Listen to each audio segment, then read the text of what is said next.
आपको मालूम ही है कि अभी रिसेंटली आरबीआई की गाइडलाइंस आई थी, और उस गाइडलाइंस के बाद हमने देखा कि काफ़ी ऊपर नीचे हुए कुछ एक शेयर्स।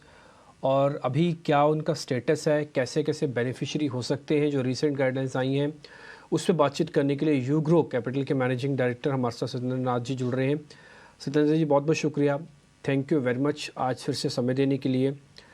जो रीसेंट गाइडलाइंस अभी आई थी सर, अभी आरबीआई की, उसमें किस तरह के लोग या कैसे बेनिफिशियरी हो सकते हैं, आप भी कैसे बेनिफिशियरी हो सकते हैं, जरा हमको ये थोड़ा विस्तार से बता दीजिए सर। जो क्रेडिट रिस्क बढ़ाया गया 100 से 125 किया गया। हाँ, तो इस गाइडलाइन के दो पार्ट हैं।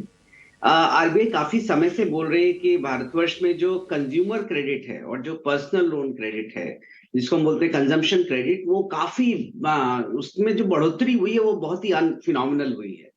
और आरबीआई को ऐसा लग रहा था कि इसको थोड़ा सा टेपर डाउन करने की जरूरत है।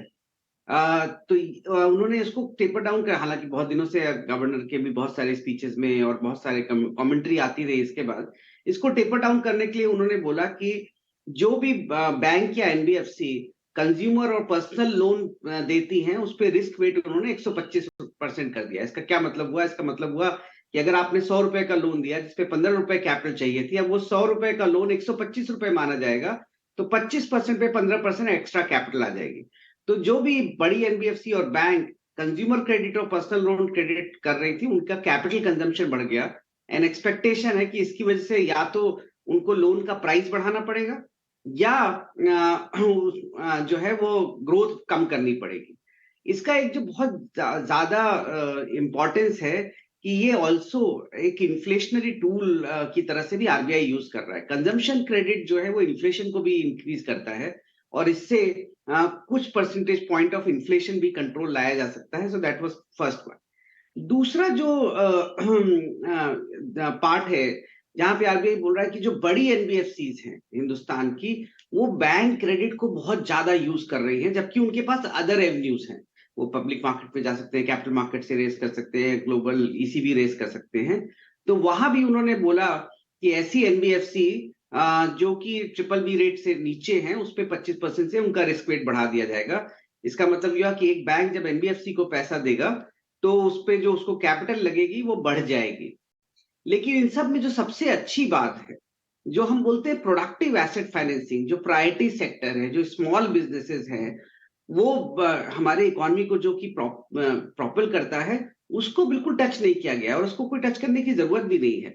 क्योंकि जब एक एनबीएफसी, एक बैंक एक छोटे व्यापारी को एक छोटा लोन देता है, तो उससे एम्प्लॉयमेंट बढ़ता है, उससे प्रोडक्टिव इकोनॉमी बढ़ती है, उससे सब सारा इकोसिस्टम हमारा सुधरता है।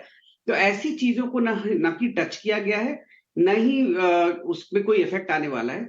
मुझको ऐसा पर्सनली लगता है कि इसकी वजह से जो आर्बिट्राज था बैंकिंग सिस्टम में खाली बड़ी एनबीएफसी को पैसा देने का, काफी पैसा अब मीडियम और स्मॉल एनबीएफसी की तरफ मूव होगा। क्योंकि जो रिस्क आर्बिट्राज है, ट्रिपल ए एनबीएफसी को अगर आप 7% पे पैसा देते थे, और अगर ट्रिपल बी को अगर आप 12% पे देते थे, या ए को अगर आप 10.5 पे देते थे, तो काफी बैंकिंग सिस्टम का पैसा डाइवर्सिफाई होगा।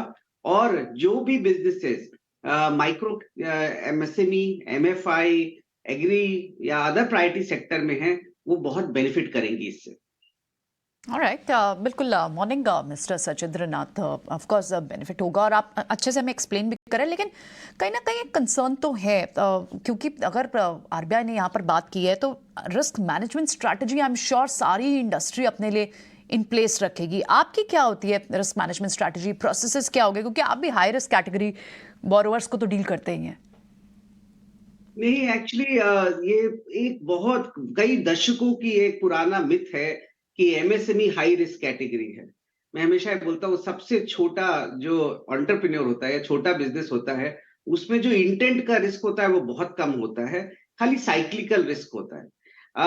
यूग्रो तो एक बिल्कुल ही 100% एमएसएमई डेडिकेटेड लेंडिंग बिजनेस है।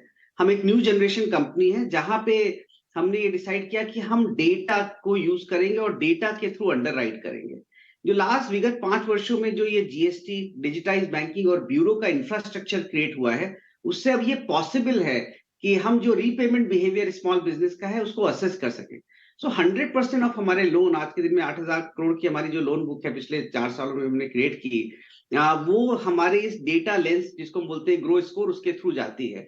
सो हमारी जो एबिलिटी है to assess the cash flow वो बहुत ही स्ट्रांग है।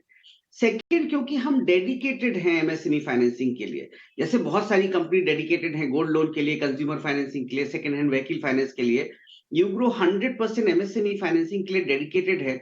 और एक हमारा सेक्टर व्यू है, हम खाली 9 सेक्टर और 100 सब सेक्टर करते हैं। तो both cash flow analysis through data और हमारा जो मैक्रो सेक्टरल व्यू है उसकी वजह से, और हम डाइवर्सिफाई करते हैं different product and yield band, हमारा जो क्रेडिट एंड रिस्क है वो वेल डाइवर्सिफाइड है।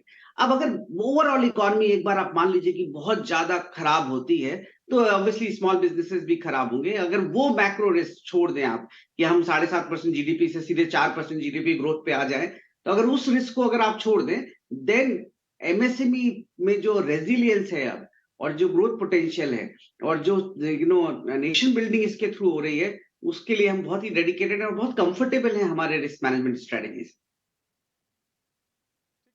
सचिंद्र जी, एक और सवाल। चूंकि आपकी लोन बुक जो है 7,000 करोड़ रुपए के आसपास की होगी या फिर उससे ज्यादा ही होगी जो नए आंकड़े होंगे।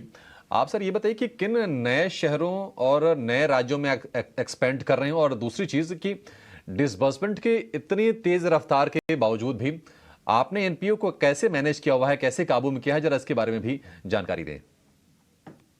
तेज रफ्तार तो कैपेसिटी का होता है। अगर आपने एक बहुत हाई हॉर्स पावर इंजन की गाड़ी आप जब खरीदेंगे तो थोड़ा तो तेज चलेगी। तो क्योंकि हमने जब स्टार्ट किया था 1,000 करोड़ की कैपिटल से किया था, बहुत बड़ा इंफ्रास्ट्रक्चर बिल्ड किया था। प्री कोविड 120 लोग की कंपनी थी, पोस्ट कोविड 1,550 लोग की एक कंपनी थी। तो हमारा जो बेस इंफ्रास्ट्रक्चर है वो अब अपनी कैपेसिटी पे ग्रोथ डिलीवर कर रहा है, तो इसमें ज्यादा कम नहीं है, हम उतना ही कर रहे हैं। तो अगर आप इस साल अगर देखेंगे, हमने मार्च 2023 में 550 करोड़ पर मंथ डिसबर्समेंट किया था, और उसके बाद हमने ये डिसाइड किया कि हम यही रन रेट मेंटेन करेंगे। मंथ ऑन मंथ हम यही रन रेट मेंटेन कर रहे हैं। और जो नेक्स्ट लेवल ऑफ ग्रोथ इस लेवल से आएगा, वो आएगा जब हम थोड़ा बहुत और इंफ्रास्ट्रक्चर बिल्ड करेंगे ऑन एग्जिस्टिंग बेस। हमारा जो ज्योग्राफिकल फुटप्रिंट है वो हम प्ले करते हैं prime to what we call marginal customer. So 11% secured yield से 18% यील्ड तक के बीच में अनसिक्योर्ड के बिजनेस में हम ऑपरेट करते हैं। फिजिकल इंफ्रास्ट्रक्चर हम टॉप 25 सिटीज में जो हम बोलते हैं छोटे मध्यम कस्टमर को डील करते हैं।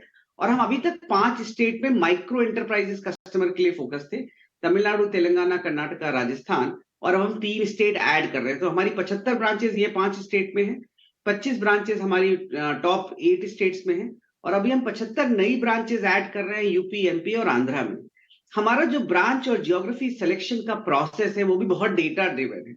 हम हर स्टेट और उसके जो 25 पीयर सेट लेंडर हैं उनके डेटा को एनालाइज करके हर क्लस्टर की क्रेडिट परफॉर्मेंस को देखते हैं, और उसके बेसिस पे अपनी लोकेशन डिसाइड करते हैं। ठीक है सचिंद्र जी, बहुत का समय देने के लिए और ये सब कुछ डिस्कस करने के लिए और बताने के लिए कि किस तरह से आरबीआई के सर्कुलर का आपकी कंपनी पर ज्यादा असर नहीं पड़ेगा।